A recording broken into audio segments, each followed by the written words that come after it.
এই ভিক্ষণৰ পৰা এটা কথা স্পষ্ট, বিলাসীপাৰা সমষ্টিখনক নিৰংকুশ হিন্দু বসতি প্ৰদান বা হিন্দু সংখ্যাগুৰু সমষ্টি বনোৱাৰ স্বাৰ্থত তাৰ পৰা সংখ্যালঘুসকলক ভোট কৰ্তন কৰি অন্য সমষ্টিত জোৰ জবৰদস্তি ফৰ্ম 6 ফিল আপ কৰি তেওঁলোকৰ তাৰ পৰা খেদি পঠিওৱা হৈ আছে।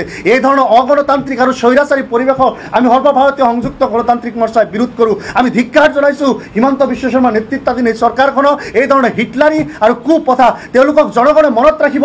অসমৰ ৰাজনৈতিক ইতিহাসত হিমন্ত বিশ্ব শৰ্মা আটাইতকৈ ডাঙৰ ভিলেন আৰু হিটলাৰৰ নতুন চৰিত্ৰ হিচাপে থাকি যাব। নটিচ দিয়া হৈ আছে আৰু সেই ক্ষেত্ৰত অন্য ধৰ্মাৱলম্বী লোকক নটিচ দিয়া হোৱা নাই।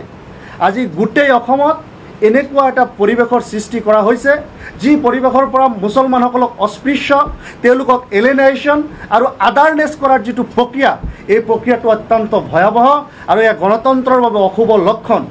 আমি হিমন্ত বিশ্ব শৰ্মাৰ এই নেতৃত্বাধীন চৰকাৰখনক এই সাম্প্ৰদায়িক ৰাজনীতিক দুৰ্গুৰ বিৰোধ কৰিছোঁ আৰু সামগ্ৰিকভাৱে গোটেই অসমৰ জনগণক আমি এই বিজেপি চৰকাৰখনৰ বিৰুদ্ধে আৰু মুখ্যমন্ত্ৰী হিমন্ত বিশ্ব শৰ্মাৰ বিৰুদ্ধে অৱস্থান গ্ৰহণ কৰিবলৈ আহ্বান জনাইছোঁ।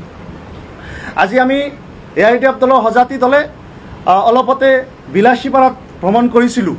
বিলাসীপাৰাত আদানীক মাটি দিয়াৰ কল্পে যি হাজাৰ হাজাৰ বিঘা মাটিৰ পৰা মানুহক উচ্ছেদ কৰা হ'ল, তাতে অজস্ৰ মানুহ প্ৰায় 300 পৰিয়ালতকৈ অধিক পৰিয়াল যিসকলৰ ওচৰত এলটমেণ্টৰ তেওঁলোকৰ কাগজ আছে, চৰকাৰীভাৱে তেওঁলোকে ভূমি আবণ্টন পাইছিল, নতুবা ম্যাদী মাটি আছিল আৰু তেওঁলোকৰ ম্যাদী মাটি তেওঁলোকক কোনো বাছ বিচাৰ নকৰাকৈ তেওঁলোকৰ ইভিকশ্যন চলোৱা হৈছিল আৰু আজিৰ দিনতো তেওঁলোকক বিভিন্ন প্ৰকাৰে পুলিচীভাৱে অত্যাচাৰ কৰি থকা হৈছে। বিলাসীপাৰাত তেওঁলোকক পুলিচৰ জৰিয়তে মাৰধৰ কৰি থকা হৈছে যে তোমালোকে ইয়াৰ পৰা যাব লাগিব।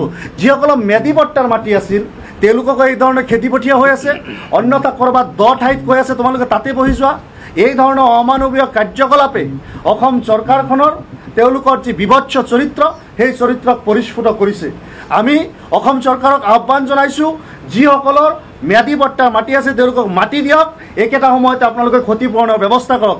একেটা সময়তে যিসকল ভূমিহীন লোক তাতে বসবাস কৰি আছে, যিসকল ভূমিহীন লোকৰ তেওঁলোকে যুগ যুগান্তৰৰ পৰা তেওঁলোকৰ পৰিয়ালৰ মাটি নাই, বসবাস কৰিবলৈ এটুকুৰা ঠাই নাই, তেওঁলোকক পুনঃসংস্থাপনৰ কাৰণে অতি ন্যূনতম পৰিমাণৰ হ'লেও মাটি দি তেওঁলোকক পুনঃসংস্থাপনৰ ব্যৱস্থা কৰিব লাগে।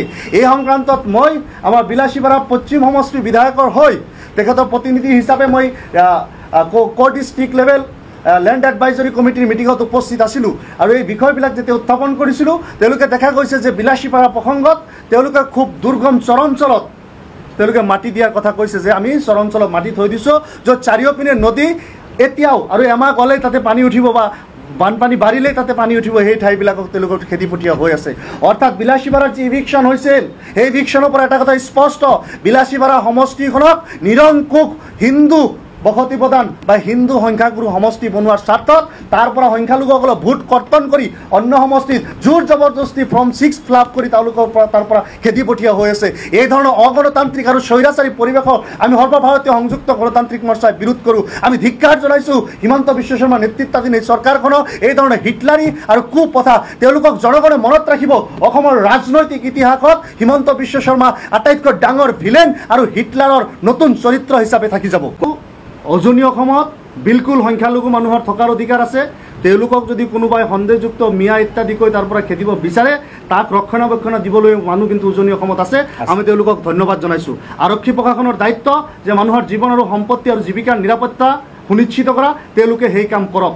বাকী হিমন্ত বিশ্ব শৰ্মাই যদি অসমত হিন্দু মুছলমানৰ সংঘাত লগাব বিচৰা নাই, যদি তেখেতে অসমত সংবিধানৰ শাসন যদি কায়েম ৰাখিব বিচাৰে, তেনেহ'লে এই গুণ্ডাসকলক আটক কৰক, গুণ্ডাসকলৰ বিৰুদ্ধে ব্যৱস্থা কৰক। কিন্তু তাৰ সলনি দেখা গৈছে যে আজি অসমত মানুহৰ হাতে মুক্ত হস্তে পিষ্টল আৰু বন্দুক তুলি দিয়াৰ যি প্ৰৱণতা বা বন্দুক তুলি দিব তাৰ এটা যি আৰম্ভ কৰিছে, আপোনালোকে কল্পনা কৰক। আপোনালোকৰ সমাজত সুশীল সমাজ, আপোনালোকৰ বৌদ্ধিক সমাজ, আৰু আপোনালোকে চিন্তা কৰক আজি যিসকল উদণ্ড যুৱকে মানুহক বিনা অস্ত্ৰৰে যি ধৰণে থ্ৰেট কৰিছে, তেওঁলোকৰ হাতত যেতিয়া বন্দুক থাকিব তেতিয়া অসমৰ পৰিস্থিতি কি হ'ব। আজি মিয়া মানুহৰ জীৱন সম্পত্তি জীৱন জীৱিকাৰ ওপৰত ভাবুকি হৈছে, কাইলৈ আপোনাৰ মোৰ যে জীৱন সম্পত্তিৰ ওপৰত ভাবুকি নিব তাৰ কোনো নুই নাই। গতিকে অসমখন ৰখাতলৈ যাবলৈ গৈ আছে, অসমখন সংঘৰ্ষ জৰ্জৰ পৰিৱেশলৈ যাবলৈ গৈ আছে, অসম অশান্ত কৰাৰ প্ৰক্ৰিয়া চলিছে কেৱল আৰু কেৱল হিমন্ত বিশ্ব শৰ্মা ২৬ত মুখ্যমন্ত্ৰী হ'ব লাগে তাৰ কাৰণে। ২৬ত হিমন্ত বিশ্ব শৰ্মা মুখ্যমন্ত্ৰী কৰাৰ কাৰণে আমি অসমখনক এই ধৰণে ছিন্ন বিচ্ছিন্ন হ'বলৈ নিদিওঁ, অসমখনক ৰক্তাক্ত হ'বলৈ নিদিওঁ, অসমৰ গণতান্ত্ৰিক প্ৰমূল্যবোধৰ কাঠামো এই যি পৰিৱেশ, এই পৰিৱেশ আমি বিনষ্ট হ'বলৈ নিদিওঁ। এয়া স্পষ্ট কথা। ঠিক আছে, এক হ'ল সন্দেহযুক্ত আৰু এটা হ'ল মিয়া। আজি উজনি অসমৰ বহুত মানুহক বুজাই দিয়া হয়, মিয়া বুলি ক'লেই তেওঁলোকে বিদেশী। যিসকলে আমাৰ নামনি অসমৰ চৰ্চাপৰী অঞ্চলত বসবাস কৰা বংগমূলীয় অসমীয়া মুছলমান, যিসকলৰ অৱয়ব খাদ্য অন্য তেওঁলোকতকৈ পৃথক, তেওঁলোককে আজি বাংলাদেশী বুলি বা মিয়া বুলি সন্দেহযুক্ত বুলি কোৱাৰ যি প্ৰৱণতা, এই প্ৰৱণতাটো বন্ধ হ'ব লাগে।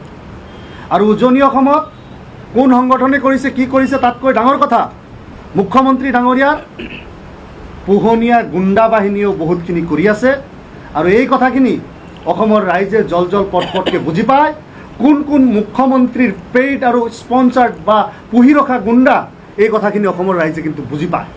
আৰু যাৰ বাবে আমি সদৌতি সকলো পক্ষলৈ আমি আহ্বান জনাইছোঁ যে নাগৰিক হিচাপে যদি তেওঁলোকে পাবলগীয়া অধিকাৰ যিখিনি আছে, প্ৰতিজন নাগৰিকৰ অধিকাৰ ৰক্ষা আৰু সুৰক্ষা দিয়াটো আমাৰ প্ৰতিজন নাগৰিকৰ দায়িত্ব আৰু কৰ্তব্যৰ এটা অংশ।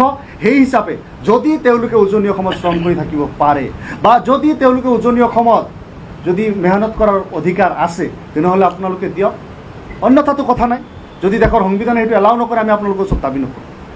বাকী SIRৰ জৰিয়তে 1997 চনৰ যি বিভীষিকাময় দিন আছিল, নাগৰিকত্বৰ নামত মানুহৰ যি ধৰণৰ জুলুম আৰু অত্যাচাৰ নমাই অনা হৈছিল, লাখে লাখে মানুহক যি ধৰণৰ হিয়াৰিঙৰ লাইনত থিয় কৰোৱাই তাতে বাচ্চা পৰ্যন্ত জন্ম দিব লগা হৈছিল, শিশু পৰ্যন্ত জন্ম হৈছিল, সেই এটা দিনলৈকে গৈ আছে বুলি আমি AITF দলে সন্দেহ কৰিছোঁ। কাৰণ 1997 চনত যেতিয়া ডি ভোটাৰৰ কথা আৰম্ভ হৈছিল, আমাৰ লাগিছে যে SIRৰ জৰিয়তে ইলেকশ্যন কমিশ্যনক পূৰ্ণ পৰ্যায়ে ব্যৱহাৰ কৰি, কাৰণ বিজেপিৰ হাতৰ পতুলা স্বৰূপ ইলেকশ্যন কমিশ্যনে বিগত সময়ত কাম কৰি আহিছে, যোৱা ডেলিমিটেশ্যনৰ সময়ত কাম কৰি আহিছে বা অন্যান্য ঠাইতো আমি লক্ষ্য কৰিছোঁ। সেই ধৰণৰ এই SIRৰ অপপ্ৰয়োগ অসমত হোৱাৰ পূৰ্ণ সম্ভাৱনা আছে। গতিকে এই সন্দেহ আমাৰ জায়েজ, এই সন্দেহৰ প্ৰতি আপোনালোকে নজৰ ৰাখিব আৰু যাতে অসমৰ যিসকল সংখ্যালঘু মানুহ যিসকলক টাৰ্গেট কৰি হিমন্ত বিশ্ব শৰ্মাই লৈছে, তেওঁলোকে যাতে যুগ যুগান্তৰৰ বাবে এই ভোটাৰ লিষ্টৰ পৰা বা ভোটৰ বিভিন্ন ক্ষেত্ৰৰ পৰা যাতে বাদ নপৰে, তাৰ কাৰণে আমি AITF দলে ইয়াৰ বিৰোধিতা কৰিছোঁ।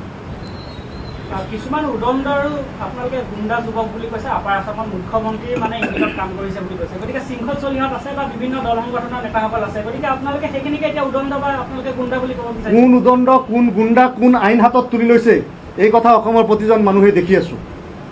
আৰু মুখ্যমন্ত্ৰী হিমন্ত বিশ্ব শৰ্মাই যদি তেওঁৰ ওচৰত হোম ডিপাৰ্টমেণ্টটো আছে, যদি তেওঁ গোটেই পুলিচ প্ৰশাসনক কিনি পকেটত ৰখা নাই, তেখেতৰ অগাধ সম্পত্তি, তেখেতৰ পত্নীৰ সম্পত্তি, তেখেতৰ সাম্ৰাজ্য ৰক্ষাৰ কাৰণে যদি ৰখা নাই, যদি অসমত শান্তি সম্প্ৰীতি বিনষ্ট কৰাৰ কাৰণে ৰখা নাই, যদি পুলিচৰ কামত লাগিব দিলেহেঁতেন, তেনেহ'লে ডজনে ডজনে গুণ্ডা আজি আটক হ'লহেঁতেন, শিৱসাগৰ যোৰহাটৰ জেল আজি ভৰ্তি হ'লহেঁতেন। সেইটো মুখ্যমন্ত্ৰীয়ে কৰা নাই। গতিকে এই মানুহখিনি যিখিনি গুণ্ডাগৰ্দি কৰি আছে, এইখিনি মুখ্যমন্ত্ৰীৰ পোহনীয়া মানুহ। আৰু এই কথা অসমৰ জনগণে যিসকল বুদ্ধি থকা মানুহ, তেওঁলোকে যিসকল সজাগ আৰু সচেতন, তেওঁলোকে নিশ্চিতভাৱে অনুভৱ কৰে।